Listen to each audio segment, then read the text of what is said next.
Hey everyone, welcome to the Scaling SaaS Podcast brought to you by Zeno Digital Consulting Group. I'm your host, Brad Cavanaugh. Each week we sit down with SaaS leaders driving growth, innovation, and customer success with one goal to uncover what's really working so you can scale smarter. Today I'm joined by Jeff Hutchins, CTO of Current Client, a modern phone system built specifically for advisors that helps them communicate seamlessly with clients, minus the compliance headaches. Jeff, welcome to the show. Thanks for having me. Yeah, it's a really fascinating topic. As I said in our pre-call, I've been having a lot of these conversations, and it's just been really great to hear from founders and folks that are scaling. And so, before we dive in, why don't we just give our listeners a quick sense of your background, kind of what led you to Current Client, just kind of the journey that's gotten you here. Sure. So I started writing software when I was 11 years old. Some of my oldest memories involve dealing with computers. My parents had a original Macintosh when I was born. So I sometimes tell people I was born with a, computer mouse in my hand. Um, I have worked at several companies. I started out of college in the communication space. So I worked for a startup doing hosted VoIP. Uh, Spent some time at Adobe, worked at a company doing um, alarm systems, and that was where I really started to get a feel for like scale, right? Because we were dealing with millions of customers and multiple dozens of devices in the home, all sending messages. Um, you're dealing with millions of messages a second, and that's that's where I really got into like the scaling feel for like how to move lots of data and how to handle lots of customer interactions. So um, I was at sort of a crossroads in my career, and a friend reached out to me and said, "Hey, I've got this startup. Do you want to like jump in?" And the scaling, the communications background, it sort of matched, and is the right time for me. So that's how I ended up at Current Client. Okay, so this was someone else's startup, and you came on after the fact. Somewhat. So he had an initial proof of concept and a very small customer base. Um, Talking somewhere, I think at the time it was like 40K ARR. And we've been scaling since then. Gave basically the whole back end portion to me to, he said basically, this is a mess. Do something with it. You have a background in, communications. Like, please help us. So What was his kind of pain or insight that led him to start that build the software to begin with? So he had friends who were um, financial advisors, and it is a space where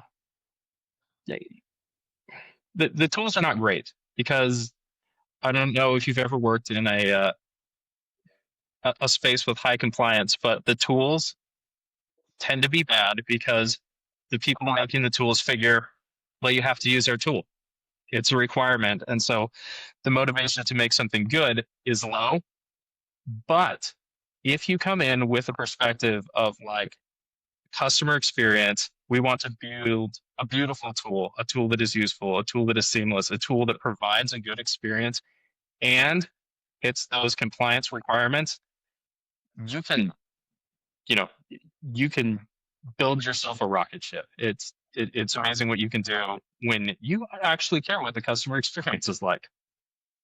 Right, exactly. What's the pain? Is it just a compliance issue? Like, I do from a financial advisor perspective, we just can't talk to them on the phone, or like help me understand, because we Sure. talk to people on the phone all the time. Yeah, so the financial advisor piece is actually the compliance is actually around written communication. So the SEC requires all written communication between a financial advisor and their client to be archived and recorded for several years, so that auditors can come in and making sure that you're not making spurious claims, that sort of thing. And there are stiff fines for anyone who is found to be non-compliant with recording written communication. This has led a lot of big firms to just like outlaw texting. Like you cannot text with your clients. It's totally off limits. Um, but that's a problem because, you know, the upcoming sort of cohort of people, you know, anyone who's born sort of like in the 80s or later, they tend to prefer texting. They don't want to talk on the phone. That is their preferred mode of communication. And so you end up with this mismatch. And with sort of demographic shifts, like the money is transferring to that cohort because, you know, their grandparents and parents are dying. Yep. Right. And so there's a transfer of wealth and you've got this mismatch. But then, you know, once you build like a texting platform, people want to be able to use that same number to call. They want corporate phone system and all that stuff. So, you know, it started as a texting platform, but has become a full featured, you know, corporate phone suite with texting built in and this compliance piece that just happens automatically. You text like you normally would using our app, and it will just automatically go to your archiver. You are compliant, and you're not going to get hit with a big SEC fine. So your client doesn't have to have a current client app on their phone. It's just normal texting, SMS or iMessage or Just normal SMS, MMS. Yeah. So the the the advisor will use our app, right? And that ties into our platform, and it makes it so that all of the texts are going back and forth so that we can capture them and make sure they go to your archiver. But yes, for the client of the advisor, there's just normal communication, normal phone calls, normal texting, just, you know, they don't have to do anything special. it's funny that you say the age and that type of behavior. So I was born in 1970. My wife was born in 1980. She is very much more a chat person, a text person. Like if there's not a little chat bubble on the website, like that's frustrating for her. Whereas me, I'm just like, just pick up the phone and call them. Yeah. Just Yeah. like I'd rather just type. I can't stand that. I'd much rather just pick up a phone and talk. So it is definitely for sure a thing. Yeah. And you're right. That's going to be more prevalent as that age group, gets into the workforce or I guess they're already in the workforce, but It's not so much the workforce, but yeah, yeah, yeah, for sure. it's Um, taking over the wealth and then being interested in wealth management, right? As they build their portfolios, as they build their, you you know, you don't have much wealth when you start in the workforce, but once you've been in it for, you know, a decade and a half or two, all of a sudden you start thinking, okay, I've accumulated something, but I want to grow it. I want to maintain it. I'm starting to think about what's my retirement going to be like. And that's when people start moving to wealth management and asking, you know, like, how do I manage what it is that I've managed to accumulate and do something with yeah, that? yeah, for sure, for sure. Let's talk a little bit about that compliance field. So how do you make it, like, to your point, it's really for the client, for the person that we were just talking about, it's seamless. They don't see anything different than just a text, but you've handled all of that on the back end, so it's completely invisible for the end user. Mm-hmm. Yep. And I mean, that's sort of the magic, right? People that want to have to deal with headaches. That's the part of a successful business, right? You take a pain point and you remove it. You say, we will take this thing that's a headache for you. It costs you time. It takes you brain space. You have to think about this constantly. And we just say, that worry, we're going to get rid of that for you. We're just going to dissolve that worry. It's taken care of. You trust us, and we will handle that for you. You take the worry out from both sides, right? The worry Yeah, from the client side and the advisor side, right? Nobody really has to worry about it once you set up the tools in place. It's all seems very seamless. exactly. That's the point. And then built into a product that, you know, has, you know, a little bit of modern design elements that looks nice, that is easy to use, that, you know, where we care what is going on with you. And part of building a product like that, right, is there are tools that are specific to an industry, right? So when you're working as a financial advisor, there are CRMs that are common in the industry: Wealthbox, Redtail, upcoming ones like Slant, and big, you know, big VoIP providers like RingCentral, 8x8. They're not going to do integration into these niche CRMs, but if you have deep integration with industry specific tools, you can provide a really beautiful, seamless experience in a custom built application. Yeah. I mean, from a product culture standpoint, I mean, I think I read somewhere the quote kind of like building with the customer, not for them. Yeah. Um, how do you operationalize that? Like, I mean, that sounds like a great, slogan, but how do you operationalize something like that? So it's with regular customer interaction, right? And not just when they call in with complaints. We have a group of advisors who work with us who are very proactive. They're very tech forward. They are constantly thinking about like, oh, where could I push this product to make it even better? Where could it, support me? And they're constantly, we have a couple of advisors who email us multiple times a week. They're like, I had this idea. If your thing could integrate with this system, if we could build out, our workflows in there, if we could trigger workflows in our CRM from a conversation that just occurred, like that would make our life so much easier. And then, touching base with our larger customers, seeing how things are working for them, seeing where, you know, they might still be hitting friction, what their pain points, what sorts of things could improve. And then, pitching ideas, we have thought maybe if we did this thing, it would improve your, you know, what if we could make it so that well, I talked about the workflows, but what if you could write notes on your conversation that is automatically ended up in your CRM that kicked off workflows for you, right? Like we pitch ideas, they see how that, would work for them, and then they present us with things that they've thought about that would make it easier for them. And just making that regular contact, constant touch points, being tied in with your customer. So that first one that you talked about, the workflows, was that actually a feature that came from a customer and that you guys implemented? Yeah. Yeah. So if you're using Wealthbox, uh, you can, you end a phone call, it's right there on the app. You can click a button, trigger the workflow in your CRM. And, we're syncing with your CRM. So we know what all of your workflows are. And so you can be like, oh, yeah, I want to trigger that workflow and go to the races. It's awesome. How do you maintain your responsiveness to your customers as you scale? I mean, it is a combination of culture and then, hiring to make sure that you have the capacity necessary to be able to meet that need, and making sure that you're hiring well so that the people that you hire also have that same sort of culture of customer responsiveness, helping the customer, caring about what the customer experience is like. So do you have like, is it customer success managers, or how is that, how are you guys organized to handle that type of relationship?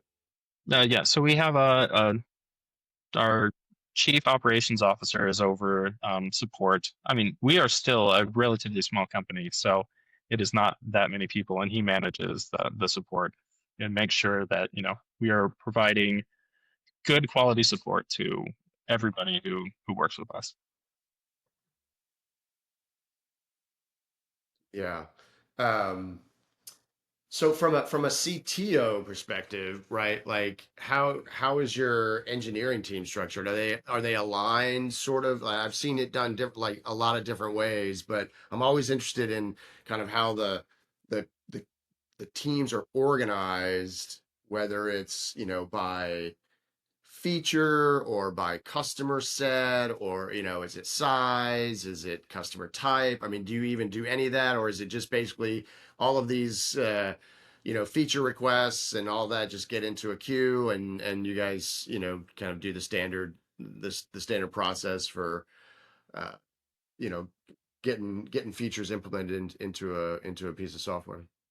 Okay, so in the C-suite, we discuss what the issues are from sales and from support, so that we can prioritize what sorts of features are going to provide the best, ROI. Um, there's always more things to do than can be possibly done, and so it's figuring out, okay, what sorts of missing features or improved features do we think would be able to drive more sales? What sorts of issues are happening in the product, either because there are bugs or because something is maybe not as clear as it could be, and how can we improve that to decrease the burden on customer support?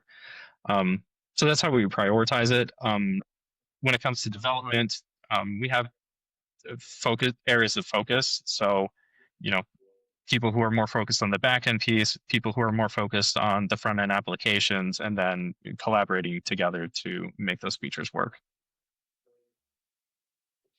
You mentioned sales. What's your typical sales process? Is it very relationship based? Do you guys do a partner kind of reseller model? Like how are you getting new customers? Up to this point, it has actually been entirely inbound sales. We have, as I mentioned, we're early, we're small. Um, we have had essentially no marketing and no outbound sales. It has been entirely word of mouth, just advisors talking with, their advisor friends in forums for that thing and being like, hey, this thing is great. Now, because of that, we have gained some uh, notoriety, I guess, within the industry. So we have organic marketing being done sort of by other people. People write blog posts about our product. They suggest it in recommended tech stacks for new advisors, which is, it feels good. And people say, like, look at your product and be like, this is good. And I want to recommend it just because I think it's good. They have no relationship with us directly. We're not paying them. They just like it. Um, there's a large network of advisors called XYPN, which month or so ago wrote a blog article talking about the importance of communication and communication tools for the financial advisor, and called us out specifically, which was surprising because at this time we are not their recommended product for their network for texting systems, but they recommended us specifically anyways. So Oh, yeah, do you guys do you go to conferences? Do yes, the standard stuff with that? I'm sure. yeah, yes. So we send salespeople out to several industry specific conferences on a regular, several times a year, so that we can make contacts, make sales, maintain relationships in the industry. So I guess that is Yeah, our largest outbound type sales at the moment. sure, sure. Um, and you mentioned you're just doing some standard marketing, organic type stuff for traffic and things like that. So nothing crazy. So it's truly been more of a referral. Just your product is so good that the people that are using it are driving your growth. Yep, That's awesome. I mean, you can't ask for anything better than that. I mean, that's pretty fantastic. it's basically the dream. A product Yeah. that sells itself. Yeah. Um, just a curious, Mhm. from a TO perspective, how do you manage technical debt versus innovation? Yeah, that's the perennial question, isn't it? It you hit it everywhere you go. Um, uh, you have to, you want to be able to build a beautiful product that works great, but also at sometimes you have to sort of move faster and cut corners a little bit. I've always thought that the perfect example of this is MongoDB and ThinkDB, if you're familiar with those two products. Uh, MongoDB was very much in the move fast, break things type of mentality. RethinkDB was a very methodical process, building a very similar type of product. And, now MongoDB is like a multi-billion-dollar market cap company, and RethinkDB is out of business and is like an abandoned project owned by the Linux Foundation. So there is certainly a certain amount of like assuming that we're gonna maybe come back and fix this later, but we've got to be able to move fast enough to corner the market when the opportunity is there. So I don't actually have a good answer for like what is the strategy per se, right? It's uh, when you see the opportunity, you have to be able to move fast enough to hit that opportunity, and um, you do the best job that you can and still achieve that goal. It's a it's just a it's a constant battle, right? I mean, there's Yeah. really not.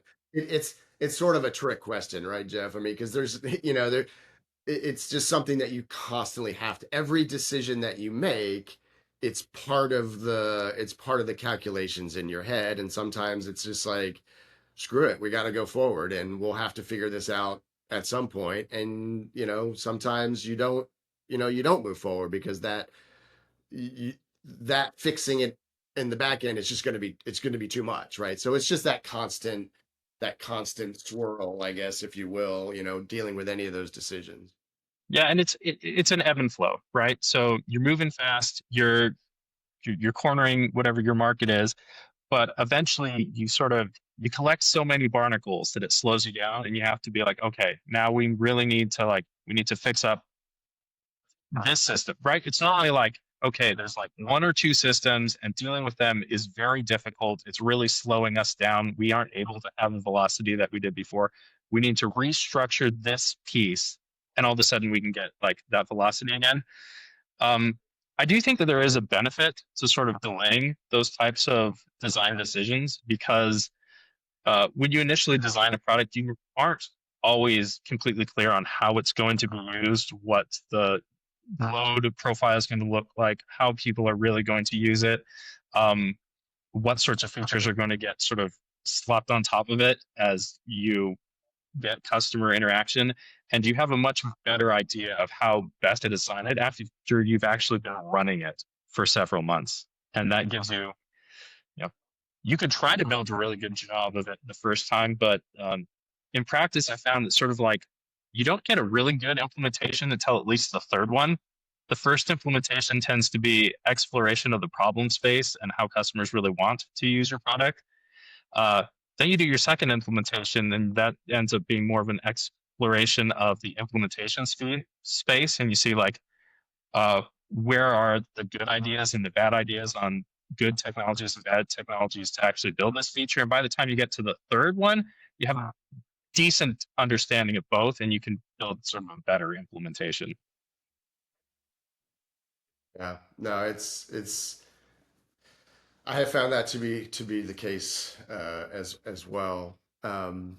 Let's jump into AI a little bit. So Okay. you do use AI within the product, if I remember correctly. I was looking on your doing some research on your product, and so there is an internal use for AI. Where what when did you guys implement that, and what was the thinking behind that? Um, Early, I mean, we've been using bits and pieces of AI since late 2024. Um, the thinking is that it's a force multiplier, right? So the primary places where we have it in our product currently for is call transcriptions. So we do a call, we transcribe the call, and then also call summaries. So if you want to just have like a quick understanding of what was this call about, we also offer a couple of other things like suggestions on like if you are sending out like a marketing blast to a subsegment of your um, customer base using our texting platform. You know, some suggestions on how you could like punch up your message or something like that. Some recommendations on that. We do other things like when a call comes in and you don't have that person synced to your CRM yet, we'll make recommendations on what the contact could be named that you should sync up to your CRM based on context from the conversations that you've been having. So, just really basic things like that, but stuff that sort of just makes your life easier and more seamless. That's how we view sort of the value of AI in our products currently. Um, the LLMs and in the state they are now, I don't feel comfortable necessarily just like giving them free reign over things, but areas where they can provide just very small quality of life improvements, I think is an obvious one. Yeah, I agree. Are you building your own, or are you using one of the, the big guys, like just through APIs and We're using the big guys through an API. Yeah. yeah. Um, sure. We think at some point it might make sense for us to take one of those models and fine tune it using conversations from financial advisors with their clients to, come up with a better type of system. But, the industry is moving so fast right now. It's like you could spend a bunch of time fine tuning a model like that. And then, Anthropic or Perplexity or Google or OpenAI is going to come out with a much better model in like 2 months. You just start that process all over again. I do feel the same way. I mean, I've been seeing a lot of that where these kind of very specialized things, and so, but as OpenAI and that competition just keeps getting greater and greater, their incentives are huge just to keep improving it. So, and Yeah. they're, I mean, just from one model to the next, it's really incredible how fast it's improving. It's mind-boggling. It makes projecting what the future is going to look like, 2 or 3 years out, almost impossible because just Yeah, I mean, you can certainly see the trend of, like, to me, there's a couple trends. The stuff that you're talking about, um, I think will become more prevalent. The summaries and the transcripts, and I mean, that seems just like a no-brainer. Um, and then it's like that agentic piece, like, taking bits of your workflow and automating it through the process from end to end, moving data through a workflow that used to be manual that now can be automated. Those are the things that we're seeing a lot of really cool stuff in, and it's all just, basic APIs using N8N and tools like that. But it does lead me to my next question is, so that's in the product, right? yeah. What about the company? Like, how are you using it operationally? Are you gaining the benefits? I was talking to somebody the other day at he was a CEO, and or no, he was the COO, and he basically said that, like, every new employee gets a laptop, they get an email account, and then they get their own, ChatGPT account. Like, it's just part of the process now that every employee has access to it. Are you guys utilizing it in that way, or how are you guys doing it from, within the company? Absolutely. So we make use of Cloud Code. That's sort of our preferred tool. And it's a force multiplier, right? It's very good at scaffolding software. If you have a bunch of repetitive edits that you need to make, like it's very easy to give it instructions. You'd be like, go do this thing. We've also used it for really quickly standing up internal tools. So it's easy to feed it here's what our APIs look like. Here are the APIs that we're using from third-party vendors. We need a tool that does X, Y, and Z, and it can slap something together that is functional and just saves time in building the product for internal use, and then also just saving time clicking around in a bunch of interfaces in a bunch of different places to pull data together. So we make use of it in that sense. So yeah, we have used it to accelerate, and it's an amazing tool. Yeah. All right, we're about out of time. I always like to kind of we touched on this a little bit, and you said it was just going to be a hard thing to say, but like from a future looking perspective, and maybe just Thinking about it from, I guess, advisor client communication space. Where do you see the future headed? I mean, is it more tools out there? Like, I don't know what your competitive landscape is. Do you have a lot of competitors? Like now with AI coming, you've got AI receptionists and voice, and I mean, what do you see the future looks like in this space? Um, well, so we do see AI making a larger play in the industry generally. But we also see that that is likely to have an effect where people are more desirous of communication with like actual human beings, a connection with like a real person. So we think that that will actually benefit the financial advisor industry. Now we can see some areas where more agentic type AI in a product like ours could provide a benefit. People want to talk to a person if they're calling their advisor, but their advisor is not always available. We think that AI agents could be used to build what is essentially a better voicemail system. Instead of leaving a message for your advisor uh, as a last ditch effort, you get a AI receptionist who helps you schedule a time where you can talk to your advisor. um, Also, AI agents working with the advisor to provide them with things like, hey, you haven't reached out to all of these clients in a certain amount of time. These people have these life events that are coming up, just basically like a personal assistant, an AI personal assistant to help advisors be as effective as they can without developing a large team to support them in that. Yeah, I've been seeing some, kind of AI CRM tools and things like that, and I think that's a space that could is definitely ripe for innovation because these models, what they do so well is organize data, right? So they Yep. might get some facts wrong and things like that, and you got to be careful when it's talking about like historical stuff.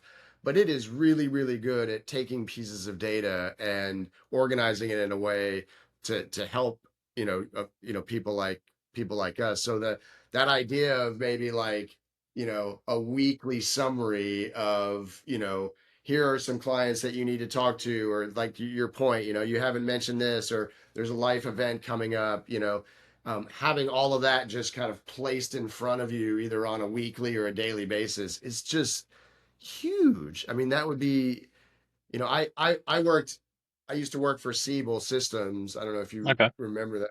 They were basically the 800-pound gorilla. I mean, Tom Siebel essentially kind of invented CRM. um, but it was all very manual data. Like if someone didn't, put that information in, then there was nothing you could do with it. Right now we have phone call transcripts, emails, calendar, all of the data. If you're recording your calls, that all can be put in, and now the models can essentially create a summary, a dossier basically on your clients and kind of help you manage those relationships. It's a true relationship management tool now because of AI. Yeah, and that's where we see the main value in AI is taking those tasks that are data heavy, tedious, repetitive, that people are not particularly good at, and taking that over for you, presenting you summaries so that you can spend your time and effort on sort of the higher value things for your business. Yeah, for sure. Well, we are out of time. So, where can listeners or viewers, learn more about Current Client or get in touch with you? How is LinkedIn, or how do you get more Current Client? Come and visit us at currentclient.com. We have a very nice website there that will tell you about our product. Also, yes, feel free to engage with us on LinkedIn. Current Client is our company thing, or interact with me directly, Jeff Hutchins on LinkedIn. That's great. I mean, one of my big takeaways is the point that we made earlier about your referrals, right? So building a tool that your customers absolutely love, um, you know, that's That's the most important thing. Yes, marketing, obviously, sales. I mean, all that's important. Don't get me wrong, but you know, the bonus that you get when your tool is, you know, when you are listening to your customers and when you are taking feedback and you are actually implementing, you know, what they want, that tool becomes incredibly sticky.